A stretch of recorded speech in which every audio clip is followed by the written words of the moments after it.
sa bahagi ng ating kumpanya. Hindi po ako 100% ang may-ari nito. Tulad ng sinabi ko sa inyo, hindi po ako kumikita dito at wala po akong sweldo. At iyan ay inamin sa inyo na may-ari nito na si Ate Baby So o kaya ay Yok Tinso. Ito po. At iyan po ay tumakbo rin ng 2025 bilang po siya ng lungsod ng Pasay District 2. At ako po ay tumakbo bilang alkalde ng lungsod ng Pasay at siguro po ay nahirapan sila sa atin dahil tayo po'y minahal ng mga Pasayenyo at naniwala sila kay Aling Maliit na mapagbabago ang sistema ng gobyerno. Pero ito pong Wami Market ay pinolitika. Hindi lamang po Wami Market ang pinolitika nila. Pati po yung ating mga ibang negosyo, katulad ng BTSO, hindi rin po nila binigyan yan ng mayor's permit. Katulad ng Manguera Sol Leasing, wala rin pong business permit yan. At yung nandito, na kumukuha ng building permit sa loob ng Wami Market, hindi rin po kayo binigyan ng mayor's permit. At yung ibang nakakuha ng mayor's permit, inipit na kahit bayad na kayo ng year 2025. Tama po ba yun? So, tayo naman ay tama naman ang inyong hinaing. Naitulog ninyo kay Miss Emmy Calixto Rubiano ang problema ng ating mga Pasayenyo na naghahanap buhay para ibudyan ng magandang kinabukasan ang inyong mga pamilya, ang inyong mga anak, ang inyong mga apo, at ang inyong kapu-apuhan. Kayo ay more than 22 years na dito sa Wami Market at tuloy-tuloy tayong nagbabayad. Year 2002, ng panahon ni Mayor Bibi Trinidad, tuloy-tuloy tayo nagbabayad hanggang year 2024. Pero na December 2024 ay nag-umpisa na po. Nakalikutin nila ang mayor's permit ng Wami Market. Ang sabi nila, wala daw po tayong building permit and occupancy. Dahil po sa aking alaala, dahil sa sobrang tagal na po, ay may nakuha po itong building permit sa pangalan po ni Estrella Tanso, na nanay ni Jettison ng inyong administrator. Siya po ang naglalakad dito noon, hindi po ako. Nang ako po ay nakialam na rito sa inyo, nang nakita ko lang po magulo ang sistema ng ating mga vendors. Kaya ako ay humarap sa inyo upang kayo tulungan. Tinulungan sa financial assistance. Nagpahiram kami sa inyo ng inyong puhunan. Nagbayad kayo o hindi kayo nagbayad, hindi namin kayo siningil. Tama po ba yun? Tama! Hanggang ngayon, hindi namin kayo sinisingil kahit hindi nyo ako binayaran. Wala kayong narinig sa akin kahit anong salita. Dahil ang akin, tulong, salitang pautang. Pero ang totoo ay tulong sa inyo para baguhin ang inyong buhay. At ngayon, nagkaroon tayo ng pabahay. Marami na dito ang nakahabel ng pabahay ni Wami Manguera. Tama po ba yan? Tama! Walang interest. Tama po ba? Walang penalty. At yung hindi nakabayad, kailanman ay hindi ko kayo inilitan ng property nyo. Tama po ba yun? Ibig sabihin, nababago ang ating buhay dahil sa ating pagtitinda. Hindi lang kayo ang nakakabigay ng tulong sa inyong pamilya, kung hindi pati ang mga namimili dito sa buong lungsod ng Pasay, katulad ng Maricaban, Malibay, Makati, Muntinlupa, Barangay 201, District 1, lahat ng palengke dito maangkat sa inyo dahil unang-una, sariwa ang gulay, murang bilihin. Tama po ba yan? Ibig sabihin po, kahit kailan, hindi tayo pumunta sa City Hall para humingi ng tulong at tumingin ng awa sa kanila. Walang ayudang natatanggap sa barangay, walang ayudang natatanggap sa City Hall. Tama po ba? Tama! Mali ang salitang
tayo nagreklamo.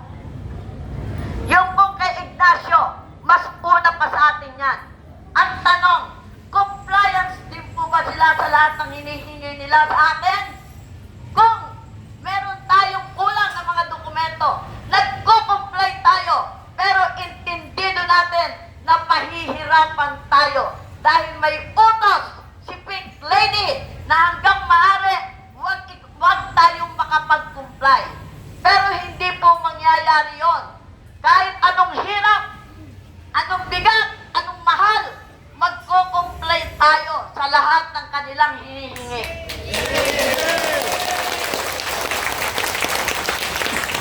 Marami po silang ginawa. December pa lang nagpadala sila ng notice. Sabi nila kulang daw ang bayad natin. Nang siya'y nangangampanya, pinaninira niya sa akin ang Huawei Market, may utang na 1.8 million. Sabi niya. Pero, nagdumating ang listahan ng Treasury Office, may kulang daw tayo na bayad. 2020, 21, 22, 23, and 24. Nagbigay sila ng tuos, 400 plus ang sinisingil. Itinama ng bookkeeper, 366. Kung tutuusin, hindi ako magbabayad. Bakit? Hindi naman ako nagkukwenta niyan eh. Sila ang nagkukwenta niyan. At tinatatakan pa nila yan ng approve. O bakit kayo sasabihin nilang may utang tayo? Never mind, bayaran.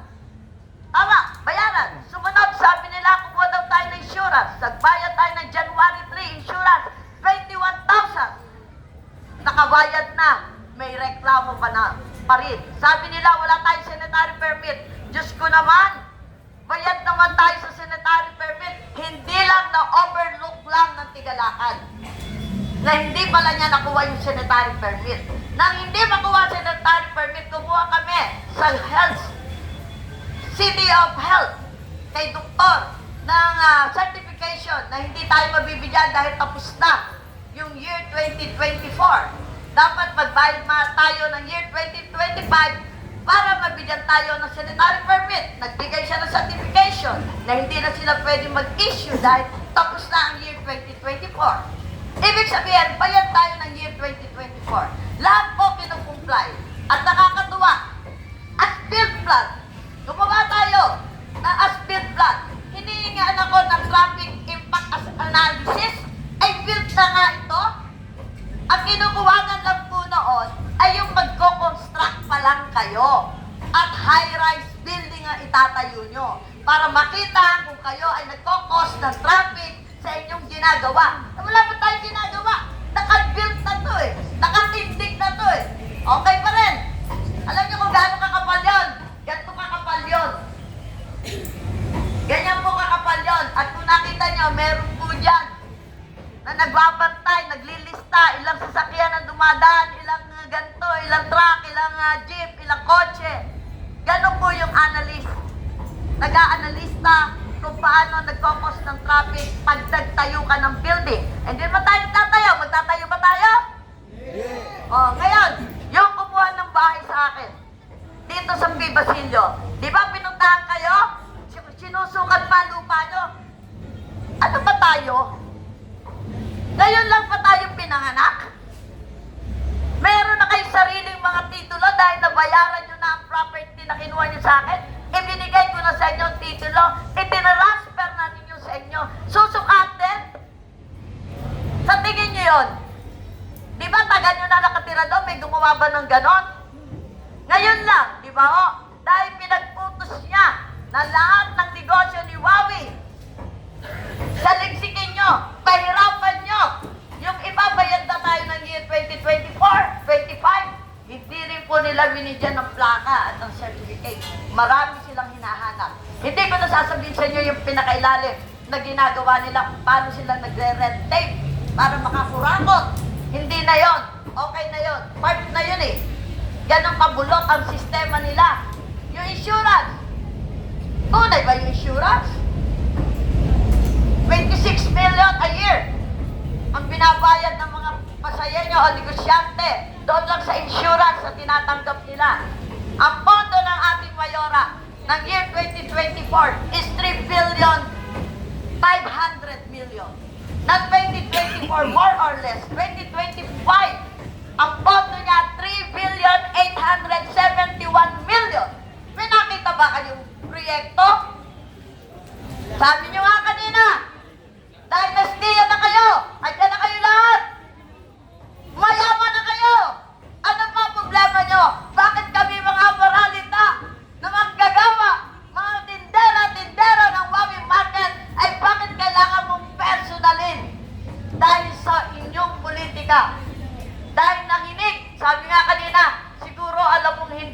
mong nanalo, kaya namumulitika. Dahil kung alam mo sa sarili mong nanalo ka, dapat niyakap nila kayo.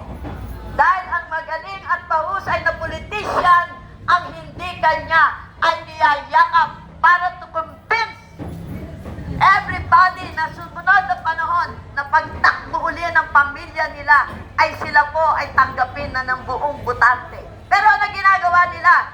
Pagbababa ng bawat barangay, hindi naman ninyo ako binoto.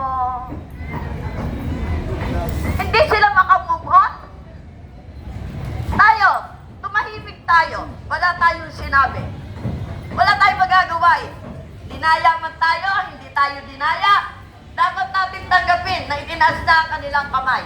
Dahil may panahon naman para to revenge o pagbabalik.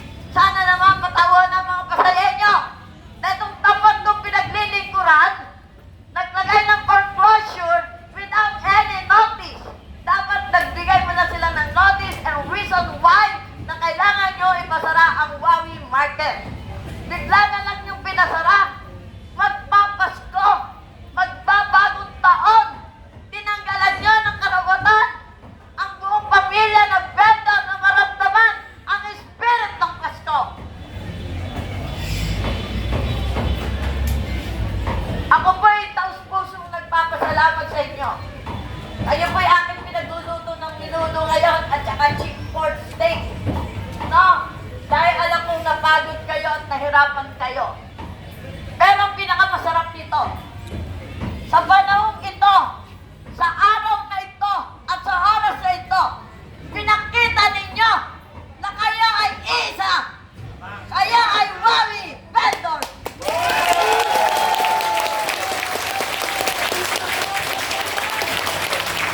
Alam ko po na marami sa inyo na sumasala na sa pagbabayad ng upa, sa pagbabayad ng kuryente, sa mga baon ng inyong mga anak.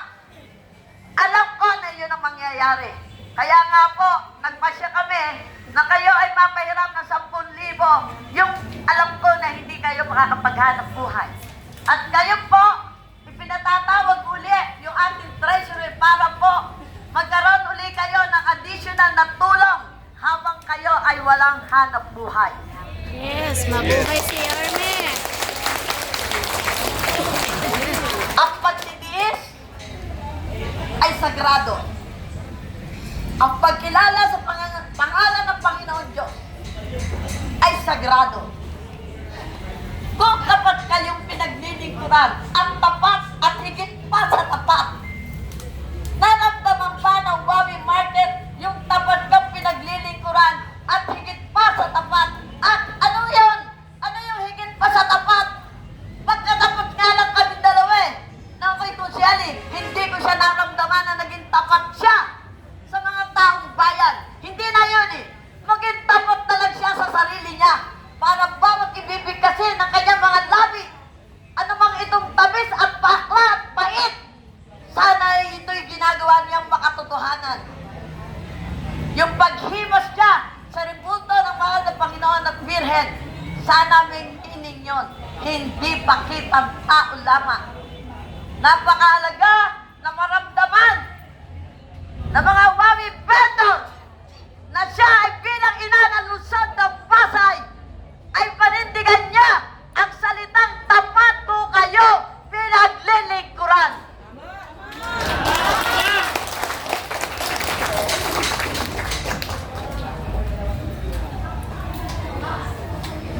Mabigat po sa akin ang ginawa niya.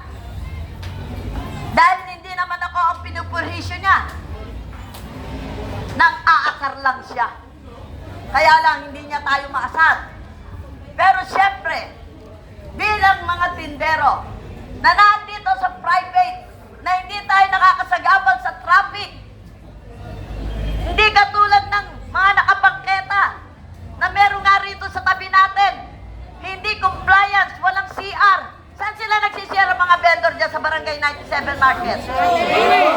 You see? Ano ba naman to? Compliant daw yan? Ay walang CR?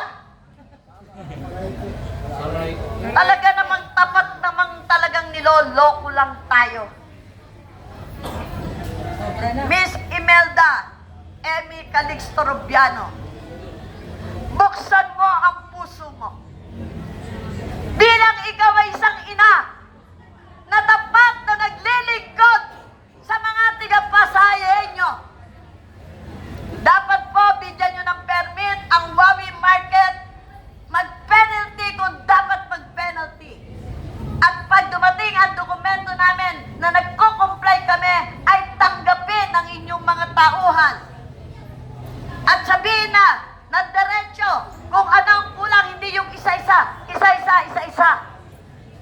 Ibig sabihin, niloloko lang niya tayo. Nang kayo'y nagsabi na makikipag-usap kayo dahil gusto kayong kausapin, na-set up kayo, ano? May sinabihan sa inyo isa, dahil nakita niya nagbibideo. Ang sabi nila, wag bawal mag-video. Pag nag-video ka, ididemanda kita. Pero sila, giling yung kanilang video. No? At pinagaganda pa niya yung kanyang salita. Pero pinutol niya yung salitang, kung kayo ay, ano sabi sa inyo? Matuto kayong mamaluktot kung habang ang maiksi, ang kumot. Tapos, hindi rin niya pinakita sa video. Ano sabi niya? Mga sinungaling kayo. Di ba? Huwag kayong mag-alala. May kopya ako ng video. Original copy, walang putol. Meron po kaming kopya ng inyong mga salita. Ano ginagawa niya pag kayo nagkokomento? Di ba binabago niya usapan? Iniiba niya. Hinihilis niya usapan. Alam niyo kung bakit? Dahil hindi niya alam ang tamang isasagot sa inyo. Kung ako ang alkalde ng Luzon ng Pasay, hindi ko kayo pahihirapan. Bakit?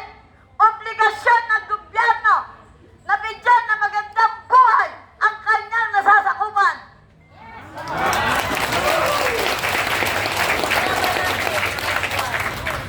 Hindi ko gagawin na maging resable. Ano ba yung Tagalog doon? Maging mahirap ang buhay ng bawat isang Pasayenyo. Ano po? Miserable. Ayan, medyo awit Kastila natin. Kaya po, na nagsasalita kayo, sabog ang luha ko. Lalo ko naramdaman ang awa ko sa inyo. Mahal na mahal ko po kayo. Nagagalit ako dahil gusto kong itama ang lahat para sa inyo. Pero ano sabi ko sa inyo? Habang ako'y nagagalit, pasalamatan niyo ako. Dahil mahal ko kayo. Yan ay haplos ng isang magulang at ng isang kapatid na nakakatanda sa inyo. Huwag niyong isipin kalupitan o kapabayaan. Alam niyo naman na sa korte na itong usapin ito. Kaya limitado lang ang pwede kong sabihin. Kanina gusto ko na sumama, pinigilan lang ako. Dahil gusto kong magsalita. Kung ako'y magsasalita, simple lang ang sasabihin ko. Dahil natumbok nyo na siya. Nasabi nyo na ang dapat nyo sabihin, hinangaan ko. Kayo, napakagaling ng inyong spokesperson. Rosalie, hindi ka lang masarap magluto, masarap ka pang magsalita.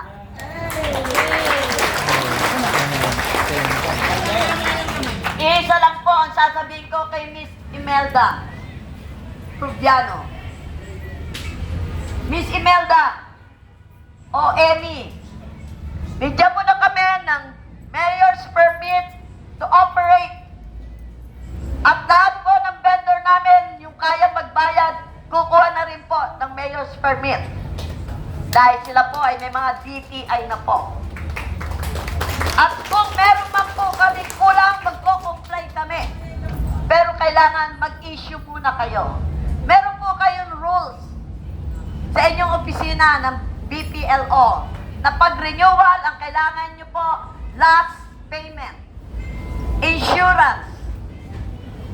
Yun lang po ang nilalagay nyo doon. O, ano pa man na nandun, wala po kayo nakalagay doon na kailangan namin ng building permit and occupancy permit.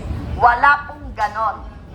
Ibig sabihin lang po, sinungaling po kayo. Pumunta kayo sa website ng BPLO sa renewal.